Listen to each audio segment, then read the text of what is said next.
Salut à tous, c'est The Grimfang et on se retrouve aujourd'hui pour un petit Open the Box de figurines impression 3D venant de Forest Miniature, venant plus précisément d'un revendeur Etsy dont la page, je pense, est encore active, donc je mettrai le lien en description.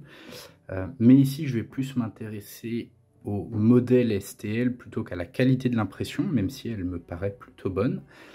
Ce sont des figurines que j'ai depuis quelques temps maintenant et que je compte peindre pour du Warmaster, vu que plusieurs personnes dans mon entourage se motivent pour du Warmaster. À la base, je les avais achetés pour un autre jeu, et voilà. Donc ça va être l'occasion de les peindre pour du Warmaster. Et je vous propose de les déballer ensemble, vu que comme vous le voyez, elles sont encore sous sachet. On va commencer par les socles.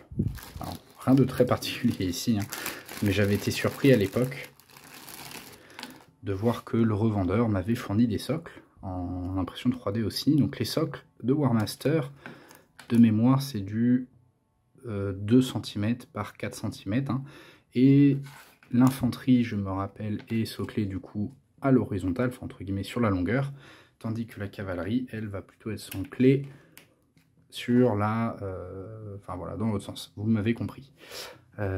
Hormis cela, hein, donc là j'ai vu, j'ai je pense une bonne trentaine de socles différents, ce qui devrait me permettre normalement de socler à peu près tout.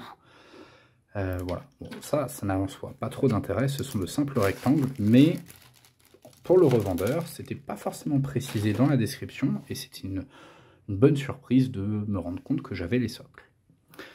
On va commencer bien par le premier sachet que j'ai ici. Hop, on va essayer de l'ouvrir doucement, voilà. Alors, dans la commande, hein, j'ai pris un pack de départ dans lequel il y avait des guerriers squelettes, des loups, enfin pas mal de choses, de quoi faire, je dirais peut-être environ 1000 points de Warmaster. Tous les STL sont des STL de Forest, c'est Forest Dragon. Pareil, j'aurai le lien de sa page Patreon en description. J'ai déjà fait un Open the Box sur du Forest Dragon, c'était super qualitatif et on va voir si ces morts-vivants sont à la hauteur également. On va commencer avec un petit pack de squelettes. Et donc là on est sur du 10 mm en termes d'échelle et comme vous le voyez, on est sur quelque chose qui a vraiment un super niveau de détail. Vous voyez, on a ici donc des lanciers squelettes. On a quand même vraiment un très joli niveau de détail. Vous voyez le dos ici, on voit super bien les différents os, les côtes. Donc les lances sont volontairement, et c'est une des choses que j'avais déjà remarqué dans la première vidéo, les armes sont assez épaisses. Pour du games, entre guillemets, enfin pour des figurines un peu typées Games Workshop, hein, un peu à la taille héroïque, ce n'est pas très gênant, mais il faut le savoir.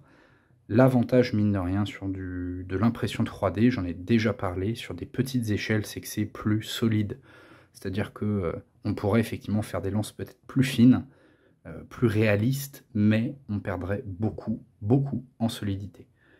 Ouais, je sais pas si... Voilà, je vais essayer de faire le point, mais vous voyez, on est vraiment sur quelque chose de super propre en termes d'impression 3D. Et il y en a comme ça pas mal de poses, il y a pas mal de poses, vous voyez, ce sont des barrettes différentes, et on a vraiment un système de poses différentes, avec des boucliers différents également. Vous voyez, c'est quand même super propre. Franchement, ce qui m'épate, je pense, le plus, c'est le dos. Vous voyez, vraiment, on a la colonne vertébrale et le détail sur la colonne vertébrale qui est assez incroyable. Alors, je vais continuer un petit peu avec les squelettes, mais on va les passer assez rapidement, surtout que voilà, celle-là, on vient de la voir, donc on n'a pas 150 000 types différents non plus. Je crois que celle-ci, on ne l'avait pas vue, ou alors l'équivalente à la première, non, on ne l'avait pas vue encore, donc là on a une troisième type de barrette différente. Voilà. Donc déjà là sur 4, on a déjà au minimum 3 packs de poses, et je crois que celui-là est nouveau aussi. Non, celui-là doit correspondre à la première qu'on a ouverte. Voilà. Mais on va pouvoir quand même avoir au final des figurines avec... on va pouvoir faire des régiments de squelettes avec un peu de différence quand même. Ça va moins donner le côté... on va moins avoir l'impression d'avoir des clones. Là, j'en viens d'en voir une autre différente, vous voyez, avec notamment un squelette qui sort de terre. Vraiment un truc très sympa. Donc franchement, ça va être top. Niveau peinture, je pense qu'ils seront sous-couchés individuellement. Et alors pour les squelettes, je pense que ce sera une sous-couche beige et un petit lavis de sépia. Globalement, les os seront faits. Et ensuite, j'irai les coller sur les barrettes, sachant que sur une barrette, pour info, je vais essayer de vous en retrouver une, mais sur une barrette, en fait, on va mettre 2 socles de zombies. Vous voyez ici, sur un socle, on a donc 2 lignées de squelettes, et bah, en fait, le principe, ça va être comme ça, hein, d'avoir un certain nombre de packs les uns derrière les autres, et en fait, si j'ai bien compris les règles, on va pouvoir les regrouper. Donc là, je vais avoir qu'une barrette, mais je pourrais bien évidemment, à terme, avoir quelque chose comme ça. Avec, voilà. Donc avec plus d'une unité qui va être collée les unes aux autres, histoire d'avoir des unités plus grandes. Voilà. Donc, on va continuer avec ce que on continue d'avoir dans ce premier sachet. Donc on va avoir toujours plus de squelettes. À noter que j'en avais, moi, à l'époque, de mémoire, repris un petit peu plus, afin de pouvoir vraiment avoir beaucoup de squelettes, vu que j'aime beaucoup les squelettes. Voilà. Et pour moi, une unité de mort-vivant, c'est quand même des gros packs de squelettes qui avancent. Je suis plus squelette que zombie. Je suis plus team squelette. Je m'en fous que ce soit plus fort ou moins fort, mais je suis team squelette tous les jours. Donc voilà, j'aime bien leur... Et en plus, je pense que niveau peinture, ça va être un peu moins fatigant. Je pense qu'on a fait le tour à peu près de toutes les poses différentes qu'on a. Et de mémoire, Forest Dragon, pour info, vend aussi souvent ces mêmes figurines, mais en version pas sur des barrettes. Donc ça vous permet, si vous le souhaitez, d'avoir des figurines individuelles. Ce qui n'est pas très intéressant, pas mal pour la plupart des jeux à cette échelle, mais au cas où, si vous voulez socler sur du rond ou pour d'autres systèmes de jeu, vous pouvez retrouver. Alors, qu'est-ce qu'on va avoir d'autre? Toujours plus de squelettes, donc je vous les montre quand même. Alors ici, j'ai l'impression que c'est une nouvelle pose, ou alors à minima, une pose qu'on a déjà vue mais inversée. Non, on a déjà vu cette pose, pardon. Donc voilà, je continue, mais je crois qu'ici sur les squelettes, c'est à peu près tout. Ensuite, je les ai vus, on a des chauves-souris. Alors ici, le vendeur les a laissés volontairement encore sur les supports, tout simplement parce que c'est un peu plus solide pour le transport. Mais on a donc les nuées de chauves-souris. Voilà, les nuées de chauves-souris, très jolies également. Et donc certaines qui sont sur, ça c'est une bonne idée, qui sont sur des éléments de décor, ça donne un peu de vie, ça évite d'avoir l'impression de, enfin d'avoir cette impression là, vous voyez, où vous avez des nuées, là, vous avez l'impression qu'elles se marchent les unes sur les autres. Donc là il y a encore les supports, donc on voit un peu moins bien le niveau de détail. Ah, là on a une troisième type de pose, très jolie également, je suis pas sûr qu'on arrive à voir les têtes. Pas sûr que... Mais elles ont l'air d'être quand même bien modélisées, à mon avis, c'est pareil à la peinture, ça va être assez sympa. Et je pense qu'une sous-couche blanche et un contraste Black Templar, par exemple, ça va très vite fait faire ressortir les détails. On a encore une pose différente ici, avec les petites barrières. Et encore une autre. Dis donc, je crois qu'il y a plus de poses différentes de chauves-souris qu'il n'y a de poses différentes de squelettes. Bon. Et enfin, on va avoir... Hop là. Alors c'est solide, je viens de le faire tomber et il n'est pas cassé.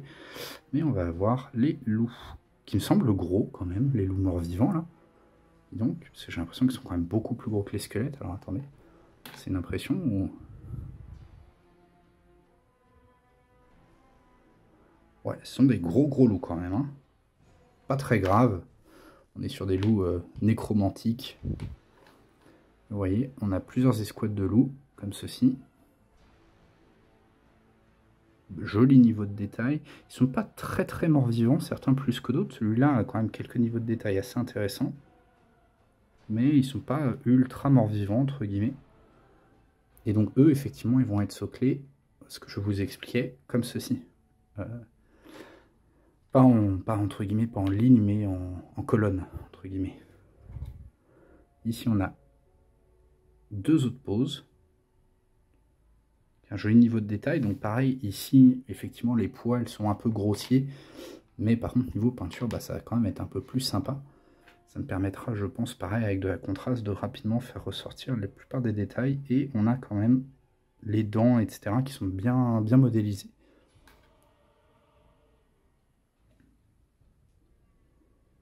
Avec des poses assez dynamiques. Et pour finir, dans cette première étape, j'ai... Alors, à l'arrière, on a là, je pense que c'est, si j'arrive à faire le zoom, une Banshee. Et à l'avant, on a un... Je n'arrive pas à voir ce que c'est. C'est une autre Banshee. Donc ici, on va avoir deux Banshees. Deux petits héros. On attaque le deuxième sachet. Dans ce deuxième sachet, on va avoir notamment des zombies. Qui sont très sympas. Pareil, toujours les armes un peu grosses, un peu format héroïque. Mais l'avantage, c'est que c'est solide. Ici, je vois que les zombies sont encore sur, au moins partiellement sur leur support. Pareil, question de solidité en termes de transport. On a des poses assez sympas, hein, genre j'aime beaucoup le zombie là que vous avez à droite avec son épée. Du coup à gauche celui qui est là, vraiment très sympa. Et vraiment on a un beau niveau de détail, il faudra juste faire attention en les dégrappant. Je regarde juste ce que j'ai d'autre en zombie. Voilà, une troisième liste de zombies. On voit la zombie ou le zombie qui tient sa tête, des faucilles, des lances, voilà, des villageois réincarnés. Un autre type de zombie. On retrouve un peu, en fait, on retrouve un peu quand même les mêmes armes et certains qui reviennent un peu, mais qui sont placés différemment sur les barrettes, comme celui avec la grosse hache là qui est tout à gauche, qui est, j'ai vu sur au moins une des autres barrettes, mais placé au centre. Et ici, et bien pareil, je crois que c'est encore une nouvelle pose. Toujours le zombie avec la grosse hache. Et voilà, donc on a quand même plusieurs poses différentes sur ces zombies. Ce qui va être assez sympa. Je sais pas si j'en ai d'autres. Oui. Dernier truc de zombie qui est là.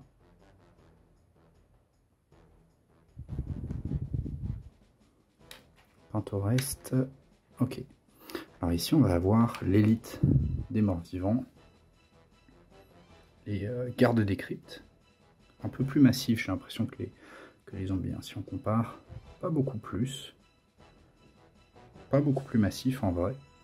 Mais effectivement, ils sont en armure lourde, avec des gros boucliers, des grosses armes encore plus grosses que les autres. C'est l'élite. On a de quoi faire une belle beau régiment.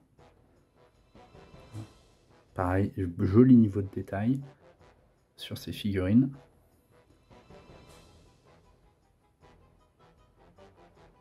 Donc franchement, Forest Dragon, hein, j'en avais déjà parlé, mais c'est vraiment, si vous voulez vous imprimer des armées à cette échelle, c'est le top du top. N'hésitez pas à acheter ces modèles. Ici, on a un super escouade de commandement, très jolie bannière. Le musicien, enfin tout ce qu'il faut. Je crois pas qu'ils aient d'impact à War Master, mais en tout cas c'est joli, ça donne de la vie à ce genre de socle. On continue, j'en ai encore un autre pack ici.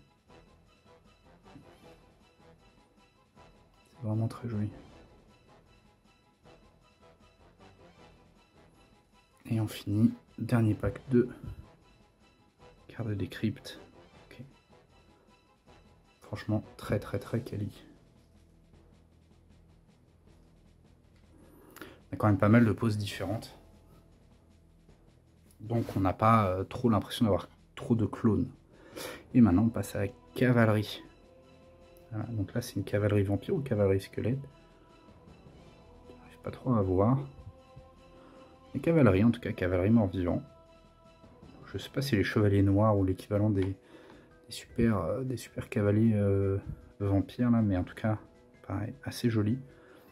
Les chevaux ont l'air d'être quand même relativement vivants, donc c'est peut-être les cavaliers vampires. Oui, je crois que oui, je crois que c'est oui, c'est ça, ça a l'air d'être quand même les cavaliers vampires. Très joli. On voit quand même pas mal de jolis détails comme la tête de mort sur le bouclier hein, qu'on a ici. Pareil, c'est toujours, effectivement, on peut trouver ça grossier. Vous allez retrouver des producteurs de STL avec plus de détails, mais moins solides. Donc c'est toujours aussi le choix de la solidité versus, on va dire, la finesse, plutôt que le détail d'ailleurs.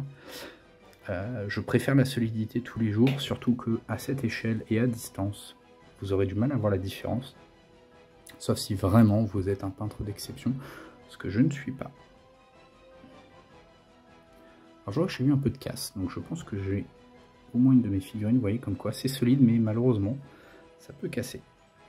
Enfin, je retrouve la figurine, encore que pour du mort-vivant, perdre un morceau d'épée, ils survivront.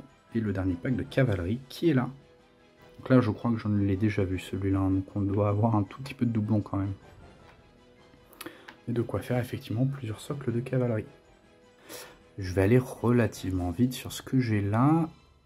Ah non, alors j'allais dire je vais vite parce que je retrouve des choses que j'ai déjà montrées, mais en fait vous voyez on a des poses de zombies qu'on n'avait pas vues jusqu'à présent, comme celui-là, là on dirait l'escouade de commandement des zombies, qui est très joli, et là vous voyez l'escouade de commandement des squelettes, qui est également très très cool,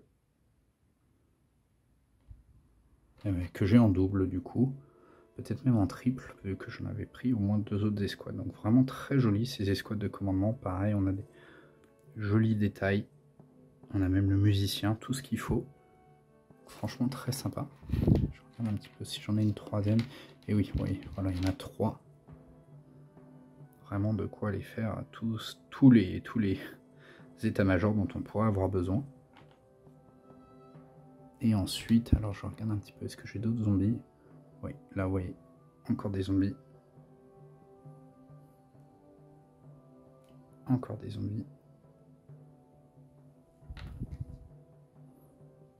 Encore. Toujours plus de zombies. Alors pour retirer les supports, si à un moment vous avez des figurines comme ça, le mieux c'est un petit peu d'eau chaude, pas trop chaude, ça va faciliter la découpe, et une pince bien coupante. Honnêtement, si le support est déjà un peu faible, un peu petit on va dire, une pince coupante peut suffire, mais il y a plus de risques au moment où vous allez le couper que le choc, entre guillemets, le petit choc vienne abîmer le reste et peut-être casser un morceau que vous ne vouliez pas. Donc, le mieux, ça reste quand même d'y aller avec de l'eau chaude. Alors, je vais continuer à voir juste s'il reste des zombies. Ça, ce sont des squelettes. Okay. Donc, il me reste une dernière escouade de squelettes ici. Voilà. Et maintenant, on va aller attaquer les nuées d'esprit. Donc là, on est sur des unités éthérées, mode fantôme. Et franchement, c'est très réussi, je trouve. Surtout de dos, là, on le voit bien. Côté un peu fantôme éthéré. Donc ça, à mon avis, ça va se peindre assez facilement avec les peintures Night Haunt. Pareil, sous couche blanche. Je pense que l'armée va globalement partir en sous couche blanche. Faut que je réfléchisse à comment je vais vouloir socler tout ça. Ça va permettre, avec la sous couche blanche, de leur donner un... de pouvoir vraiment travailler à la contraste sur tout cela. Et franchement, généralement, la contraste sur du Forest Dragon, ça marche très très bien. Donc encore d'autres fantômes, des nuées d'esprit là.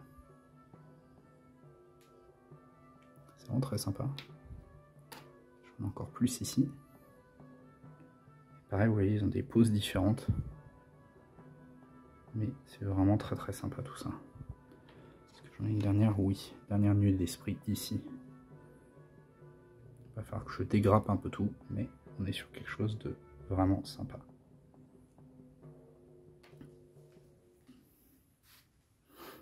Et ensuite, là on va avoir les ghouls.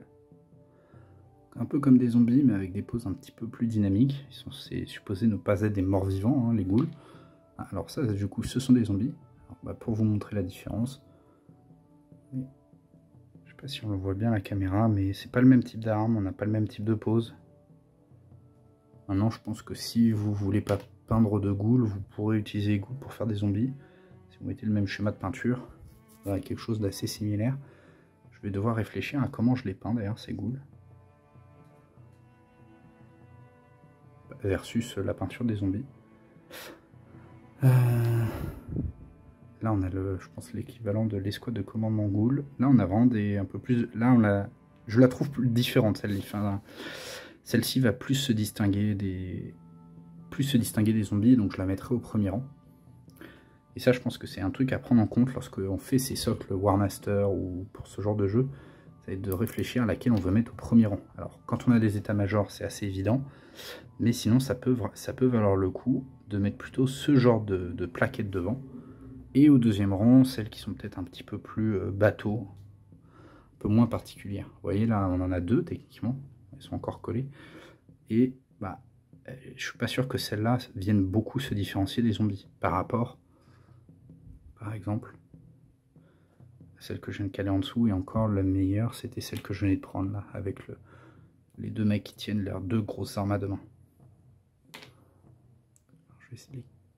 Ouais, c'est là où il faudra de l'eau chaude plutôt. Voilà. J'ai fait exactement ce qu'il ne faut pas faire, je l'ai cassé à la main. Et vous voyez ici d'autres goules.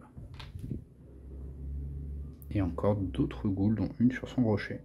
Alors je suis moins enthousiaste par rapport aux goules. Je trouve la pose un peu plus random, un peu plus lambda on va dire. On attaque maintenant bien, les dernières figurines de ces packs, avec notamment les packs un peu plus particuliers. Alors déjà on va avoir, et ben voilà, là on a la cavalerie squelette. Alors, vous voyez, on voit quand même la différence par rapport à celle de tout à l'heure, parce que là on n'a pas de casque. Et je ne sais pas si on va réussir à le voir. Mais en fait, les chevaux sont des chevaux squelettes. Et il y en a certains qui n'ont pas de casque, comme le premier que vous avez là. Et là on voit bien que c'est un squelette, par rapport à tout à l'heure. Donc tout à l'heure c'était bien des vampires, et là on a bien des squelettes. Donc une cavalerie un peu plus légère. Même si je crois que à War Master, je ne sais plus s'il y a vraiment la différence entre les deux. Voilà. Donc la cavalerie mort-vivant, très sympa. Voilà, encore un petit peu ici.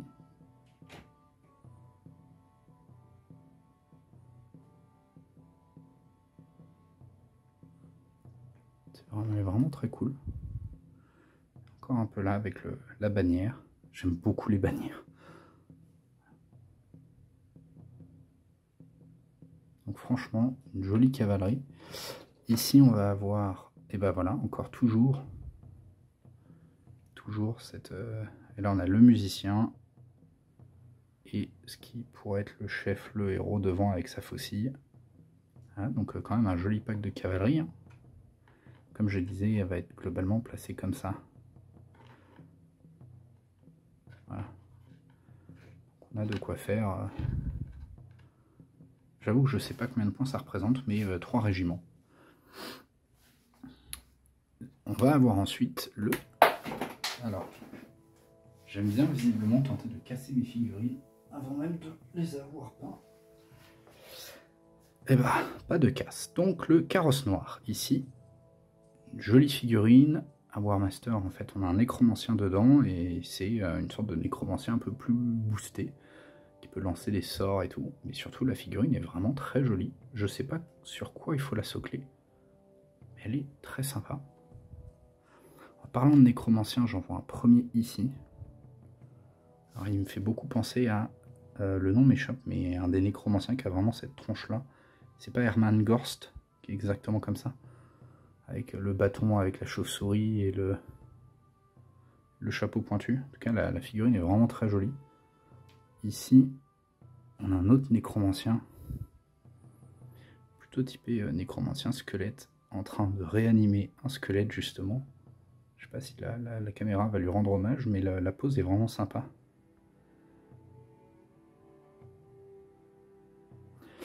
À War Master, les héros sont soclés individuellement, donc c'est cool parce qu'on peut vraiment les mettre un petit peu en valeur. Je crois que je vois un dernier nécromancien ici. Oh là là. Lui, il est vraiment très très cool. Pour regarder, il est vraiment en train de réanimer, au-dessus des tombes, en train de réanimer des squelettes. La pose est vraiment top. C'est vraiment une belle figurine ça. Donc ça tombe bien, je comptais jouer beaucoup de nécromanciens. Je vais également avoir ici une vampiresse sur son chevalier, sur son cheval. On va avoir également une vampiresse à pied, ici. Je ne sais pas combien je pourrais en jouer, mais au moins j'aurai le choix de mes héros. Et je crois qu'ils sont assez importants Ils sont assez importants au War Master et assez importants en plus, d'autant plus chez les morts vivants, parce que c'est vraiment eux qui vont permettre d'activer les zombies et de éventuellement leur lancer des sorts. Donc il faut vraiment plein de héros. Ça tombe bien parce que là j'en avais plein. On voit un autre vampire ici à pied. Pose très cool, un peu héroïque sur son caillou. Je crois que c'est la première vidéo Forest Dragon que j'avais fait, il y avait un héros du chaos qui avait un peu cette pose là sur son caillou. C'est vraiment les poses games. Un autre seigneur vampire très joli en train d'avancer avec pareil une grosse épée. Hein. Et ça typiquement pour retirer cette épée eau chaude et on y va délicatement, sinon on la casse. Vraiment très jolie figurine, jolie pose. Un seigneur vampire avec ses ailes. Un peu plus typé ghoul celui-là, ouais, vraiment complètement typé ghoul hein, avec les pattes un peu différentes, mais vraiment très très cool aussi, très sympa, beaucoup de détails. Et pour finir, le seigneur sur son dragon. Il reste encore tous les supports. Là, je remarque par contre que la lance a l'air d'avoir cassé ou de pas s'être très bien imprimée. Voilà, donc la lance a cassé, malheureusement, donc je le recollerai, ça devrait aller. Sinon la figurine est vraiment très très cool, et c'est quand même assez gros, hein. Si on compare à la cavalerie par exemple, vous voyez, on a quand même une belle différence de taille.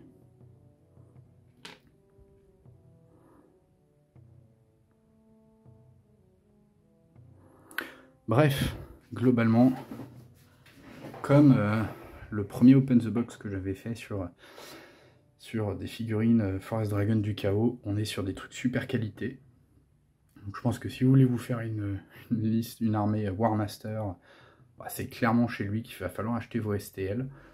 N'hésitez pas, on connaît une certaine grande société qui n'hésite pas à striker parfois ce genre de créateur de STL, alors que pourtant il n'y a pas de concurrence. Hein, si vous imprimez ça en 32 mm, ce sera sûrement dégueulasse. Donc c'est pas fait pour ça, c'est vraiment fait pour du 10 mm. Vous pouvez éventuellement les réduire à du 8 ou les augmenter à du 15, mais généralement c'est pas fait pour aller plus que ça. Mais par contre ça va vraiment briller à ces échelles-là, donc pour faire vivre la scène War Master ou la scène King of War en 10 mm, bah, c'est idéal. Et c'est vraiment trop cool, les figurines sont vraiment jolies. Ça permet de sortir enfin les armées un peu démesurées qu'on a toujours voulu jouer avec des milliers de squelettes si on en a envie. Et ça c'est vraiment, vraiment top. Et des dizaines de nécromanciens et autres. Donc globalement, franchement, foncez. Et bah, quant au créateur Etsy en lui-même, donc un créateur là, anglais de mémoire, je mettrai le lien sur la chaîne, bah, franchement je suis très satisfait. J'avais échangé avec lui et ça s'était très bien passé, en anglais par contre. Je n'avais pas eu de mauvaise surprise de douane et bah, l'envoi avait été assez rapide. La qualité d'impression est au rendez-vous, donc bah, je ne peux que le recommander en soi. Je ne peux que le recommander. J'espère que ça vous permet ça vous donne envie de vous plonger un petit peu plus dans l'univers de ces figurines 10 mm. Et je vous dis à très bientôt pour une prochaine vidéo. Salut tout le monde!